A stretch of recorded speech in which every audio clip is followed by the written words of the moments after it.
Welcome to the Plagmanrules podcast, or as it's better known, the PP. Oh, that sounds good, doesn't it? All right, ladies and gents, welcome to the inaugural podcast of the Plagmanrules podcast, and this is Chancey Ploffin with you. Yes, I'm actually revealing my real name. A few things about me that maybe you don't know.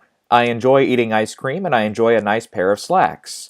I'm rarely late. In a few years, a doctor is going to tell me that I have an IQ of 48, or what some people call mentally retarded. That's the kind of person I am. I just love quoting movie quotes, especially something like Anchorman, just a great movie. Anyway, so what this podcast is going to be, this is just going to be all entertainment subjects here. We'll talk a little bit about movies. We'll talk television if there's anything to talk about in TV. I'm not a huge TV person myself, but I do enjoy a few TV programs here and there. We'll see how this goes and everything, and we'll see if anybody out there is interested.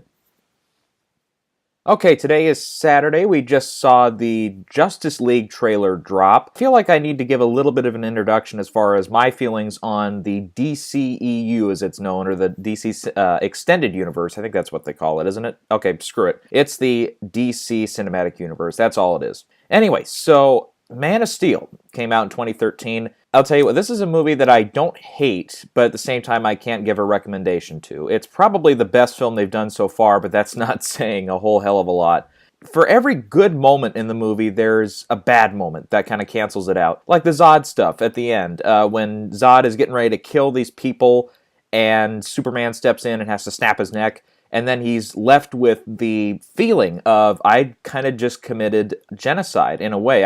I killed my own kind. I killed one of the last people on Krypton, and he has to deal with that. But then in the next scene, he's taking down a satellite, and it comes off as a joke. No, that doesn't work. No, that was kind of the final nail in the coffin for me. While there were parts of it earlier than that I enjoyed, it just wasn't for me. And if you want to ask, I do think the original Superman, the 1978 Superman, the movie, still remains the best superhero movie we've ever gotten, the best comic book movie we've ever gotten, whatever you want to branch it out as. But Man of Steel, I give it a 5 out of 10. It's not a great movie, and I can't call it good, but at the same time, there is some stuff to mine there, some stuff that's actually not terrible. Then we got Batman v Superman last March, and actually it was about a year ago now, and I'll tell you what, there's moments that are good. Like the Ben Affleck Batman is one of the best Batmans we've gotten in a while. And actually one of the better Bruce Waynes, too, in retrospect, the whole history of Batman on screen.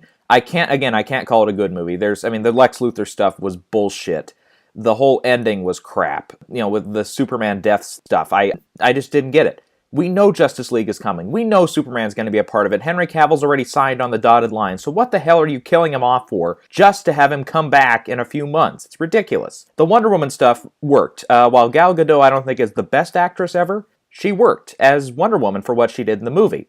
And, I'll give a couple quick thoughts on what I think is going to come of the Wonder Woman movie here pretty soon. At the end of the day, I gave Batman v Superman a 5 out of 10. Again, there's parts of it that are enjoyable, but not enough to recommend. That all led up to last August when we got Suicide Squad, and my lord, what a catastrophe of a movie. I've said it a few times, but this is the modern-day incarnation of Batman and Robin. It just sucks all the way around. There was, no enjoyment for me whatsoever. When I went to see it in the theater, zero enjoyment whatsoever. I couldn't wait to leave. It just sucked. The villains were garbage. There was nobody to root for. The Harley Quinn character, I know a lot of people love Margot Robbie's performance in that.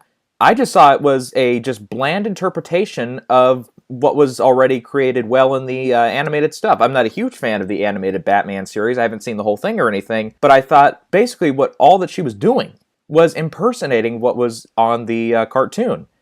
And nothing special about that. I can't call Jared Leto's Joker a good Joker because I couldn't get a read on him. He's in the movie for 4.5 minutes. I couldn't call that a good performance. I couldn't call it a bad performance either. It didn't even make an impression on me. That's what I left with. The villains were, I've already said this, the villains sucked. There's supposed to be funny parts that aren't funny. It was just a garbage movie. And it was absolutely the worst film I've seen in the theater in a long time. Just garbage.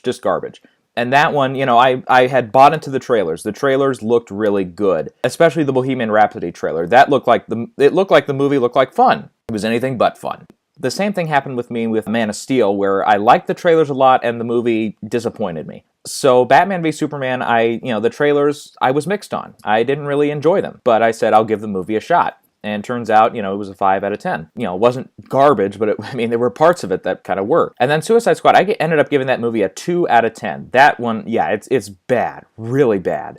Anyway, so that kind of ended my excitement for any DC property moving forward in this universe. I really was just burnt out after that. I'm like, you know what? I was done.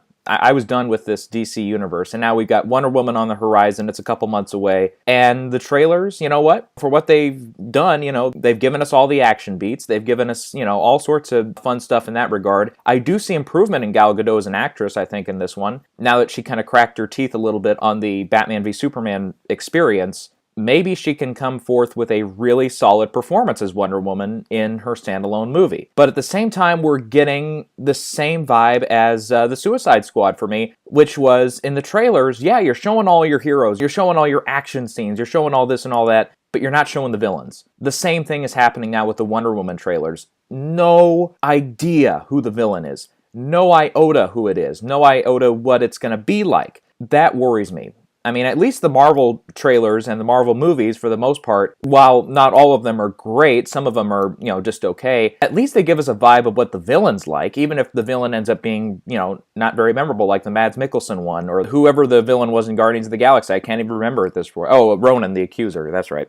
That's one problem that Marvel has, is not being able to capitalize on their villains really well unless it's Loki, and DC so far is kind of in the same boat, even though in the retrospect, you've got Joker, you've got Penguin, you've got Catwoman, you've got, all these other villains in the DC universe you can play with that don't have to necessarily be in a Batman movie only. I mean, if you're opening this up and calling it the extended universe, that gives you permission to put somebody like a Joker or a Catwoman or whatever into these other movies. Anyway, so we'll see what happens. But at the moment here, I'm kind of on that wait and see level on Wonder Woman. I'm not going to rush out and see it opening day. If the reviews are as bad as they were for Batman v Superman and Suicide Squad, I'm probably just going to skip it altogether. If they're surprisingly good, or if the movie just, becomes the one topic that everybody has to discuss, then I'll go see it. Kind of like that. That's what happened to me on Fantastic Four, where it was just nobody could shut up about it for 2 weeks. I'm like, okay, fine, I'll go see it. And actually, I give that a 4 out of 10. I thought that was, sure, the third act completely derailed, but the first 2 acts, the first hour of the movie actually wasn't garbage. I mean, it was entertaining enough for me. I mean, I stayed through the movie, but it was nothing excellent either, but still, I didn't really get what the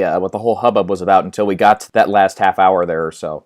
So now we get the Justice League trailer, and right away I have to say this trailer is not bad. It's, it's pretty good for what it's doing. We get stuff like the intro to Aquaman with "It's on him," that line, that actually kind of worked. And here's the thing though. This trailer, it's going to be one of two things. In retrospect, it's either going to be that last Batman v Superman trailer where they revealed Doomsday and stuff and they showed 80% of the humor in the movie, or what they thought was humor. And that's what this trailer is, which is these are all the jokes we're getting in the movie, or this is just a sampling of what we're going to get. Hopefully it's the latter, but still, that has me thinking a little bit there. And then we get Cyborg, the intro to him, very CG, and I didn't really care for the CG. He's even got that little mask thing that comes over it. It kind of reminds me of Iron Man's mask, of course. A lot of people are drawing that comparison, but I don't really know the Cyborg character that well. I mean, I did see a little bit of Teen Titans when it was on Cartoon Network when I was younger, but still, I'm not very knowledgeable on Cyborg. And then The Flash, here's the thing. When he did show up in the other 2 movies, Batman v Superman and Suicide Squad, I always had the same question. What's the deal with the lightning? Why are they throwing lightning behind him? What's that got to do with anything? They're not really answering that, but we might get it in the movie itself. But what's with the lightning? Otherwise, his costume, I think, actually looks pretty good. I didn't enjoy his costume in the Batman v Superman. I was like, it was confusing. I mean, I didn't know that was Flash, and I think everybody was supposed to know it was Flash. They didn't handle that well at all. Batman, though, looks like he is going to be as strong, if not stronger, than he was in Batman v Superman. The "I'm rich" line, "my turn," the Batmobile. It looks like Ben Affleck has given it his all, even though we've heard, some kind of questionable things ever since, he dropped out of directing the standalone Batman movie, which, has left this entire future in turmoil, and now might be forcing them to kind of rethink of what they're going to do going forward. But for the moment here, it looks like Ben Affleck was he was in check when they were filming Justice League. But you have to remember, remember, that was close to a year ago now. Anyway, so then we get stuff like the battle scenes. We get some kind of cutaways to some battle stuff. Those actually look decent. I mean, I don't think they're going to be on the level of like a Lord of the Rings or something like that, but they look decent. I mean, the CG, again, they're probably going to fix it up a little bit, but the CG was passable here. It looked better, I think, than the Cyborg one did. The parademons look okay. That, I didn't have a problem with that. We get J.K. Simmons as Gordon. Just a quick little look there. But I have to say, that looks as close to Gordon as I think we've ever gotten. And J.K. Simmons is a tremendous actor, and I think a great choice to play Commissioner Gordon, or former Commissioner Gordon, whatever they're doing here. He's got the white mustache that he had in the animated series and stuff. I'm like, that's neat. That's neat that they're finally taking that turn with Gordon. Because, I mean, don't get me wrong, the Gary Oldman version of Commissioner Gordon was really good. And definitely, different interpretation of the character. The first two Batmans, from the 80s and 90s, with Tim Burton, Pat Hingle played Commissioner Gordon back then, that was fine, it was good for that time, and it works for the movie it's in, but at the same time, it wasn't really the Commissioner Gordon that everybody's come to know from the comics and stuff. This looks like it's going to be as close as we've ever gotten. Then the last part, that little clip at the end where Aquaman's riding on top of the Batmobile and he goes, "Yeah!" I didn't care for that. I just didn't care for that. Well, I haven't seen Jason Momoa in anything else. Like, I don't watch Game of Thrones. I didn't see the Conan the Barbarian movie he did, but it looked like it sucked. I haven't seen him in anything, so I don't know what he is as an actor, but that didn't give me a good impression. That didn't let me know that I'm going to enjoy this. That didn't give me any cues to that. I did like, his first bit there where he's like, it's on him, when he rescues the guy in the ocean. That part I liked, but him, going, yeah, while he's riding on the Batmobile, I don't know what that's about. That's questionable to me. I don't know why you're doing that. And then the I dig it line was kind of in the same vein. I mean, I like that maybe a little better than, shouting yeah while you're on top of the Batmobile getting ready to take on a parademon, but still.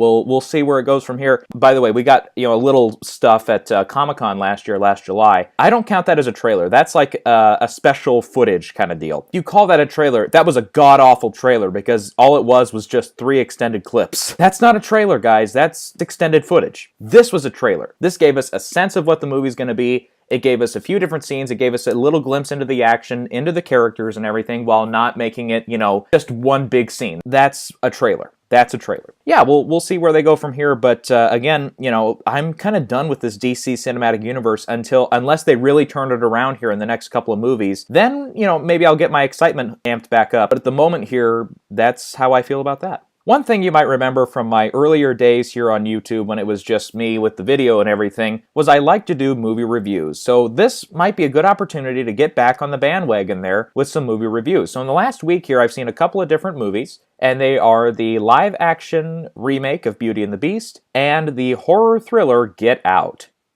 So, I thought, here we go, we'll just do a quick review on those movies. Of course, my reviews, if this is the first time you've ever turned in for a review, I do not spoil anything. We just go ahead and give you the basic details without giving away any big spoilers. We're going to get started first with the review of Get Out. Holy crap! I go into the movies with the same expectations every time.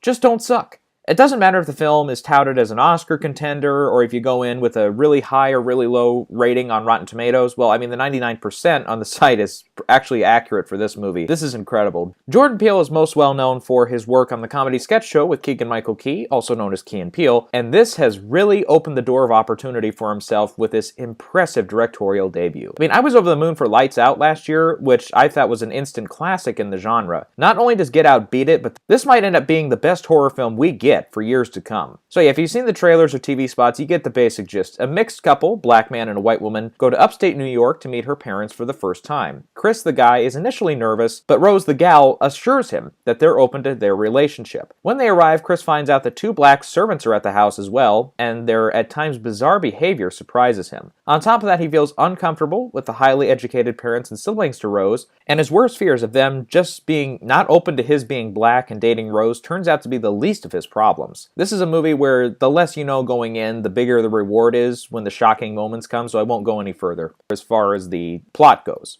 Unfortunately, what makes this movie really special can't be discussed here in fear of spoilers, so I'll just say this movie kind of turns the racial thriller on its head. Those of you who have checked out the film know what I'm talking about, and I have to say, even I was surprised at how the subject matter was tackled. It got a huge reaction out of me in the theater, and I went from really enjoying this thriller and enjoying the thriller aspects to it and liking the movie a lot to saying that this should be shown in front of film schools and should be a film everyone should see, even if you're not a horror person. Another aspect to appreciate is the cast. Daniel Kaluuya as Chris is phenomenal, and while I've only seen him in a small role in Sicario before this one, I really hope he gets all sorts of wonderful roles after his great work here. Allison Williams is also good as Rose, but Bradley Whitford and Catherine Keener steal a lot of scenes out from under them as Rose's parents. A few other standouts are Stephen Root, who plays a character whose involvement in the film is a spoiler at this rate, Lil Ray Howery as Chris's best friend and who offers a lot of the comedic relief, and Betty Gabriel as one of the servants. As a whole, the cast really didn't miss a beat. I'm a fan of the horror genre, so I've seen every jump scare in the book. It takes a lot to get me jumping in my seat. Well, you know what? This one got me a couple of times. There really isn't anything I found in the movie that doesn't work. I mean, there's a few moments of violence toward the end that might shock some people, especially since there isn't really any bloodshed up to that point, and that's really the only warning point that I can give to some squeamish viewers. Also, the music score by Michael Abels, it's phenomenal. In particular, the theme used over the opening credits. I'm not sure if it's an original composition or if it's an adaptation. Either way, it sets the tone and creeps you out. The rest of the score is really great too. The pacing in the movie, it's just excellent. The movie runs at about an hour 40 minutes without those end credits, but the movie still flies by. It's felt like an hour and a half or maybe even shorter. I mean, don't take that to mean that the movie's leaving you out on anything. It's not like it's too short, but it's so well paced and executed that it makes it feel like a shorter viewing experience. One more thing I really love when horror movies do it right is when something out of the normal happens, and we don't immediately get an explanation. It leaves that feeling where you can still watch the film, but you know that explanation is coming, and the second viewing will really be fun. Lights Out did a fantastic job with this as well, and it's really something that takes your standard horror thriller and takes it to the next level. So there you go. Get Out is spectacular. Jordan Peele's a genius, and Blumhouse Productions, who also released Split earlier this year, which I really like too, is off to a phenomenal 2017. The horror genre as a whole has been kicking all sorts of ass lately. Not only with Lights Out, but then you got Don't Breathe from last August, which was really good, Split from earlier this year, The Witch from last year, which was really good, and It Follows, another really good one from 2015, all of which have been great or excellent films of the genre. Get Out not only represents a great horror thriller, but it's also a look at race today and how those who think they're not at all racist maybe do have some misunderstandings or misinterpretations of those of the opposite race. But this is not a film that takes the easy road with race. It really turns it on its head and shows the most unique views on race in quite some time. This isn't just a nice Friday night scarefest, it's got a lot more on the brain and it's all riveting. My rating is a 10 out of 10. Alright, and with that out of the way, we'll now get to the 2017 live-action remake of Beauty and the Beast. Disney's live-action remakes have kind of been a bit of a mixed bag. We either get Alice in Wonderland or Maleficent, which were both stinkers, or The Jungle Book, which was awesome and improved on the original animated film. Now we have Beauty and the Beast, which is definitely not the latter, but it's not the former either. It's kind of stuck in the middle. While I had a lot of fun with the film and it was solid entertainment all the way through, if I was choosing to either watch the original animated film again or this one again, I'd probably stick with the original. So while the live action is fun to see, and especially if you're really curious to see what your favorite animated characters look like on the big screen with their live action counterparts, and the musical numbers still hold up, that's enough for me to offer to recommend the movie. So yeah, the story is about what you'd imagine. Belle, a small French village misfit who lives with her father, dreams of more excitement in her life. And she gets more than she bargained for when her father is imprisoned in a nearby enchanted castle by a beast, a former prince whose unkindness led to his transformation. She takes his place as prisoner and learns that she might be the key to the beast turning back into a man. Yeah, basically if you haven't been living under a rock for the last 25 years, you know the rest. Some of the more obvious good points about the movie include the production design and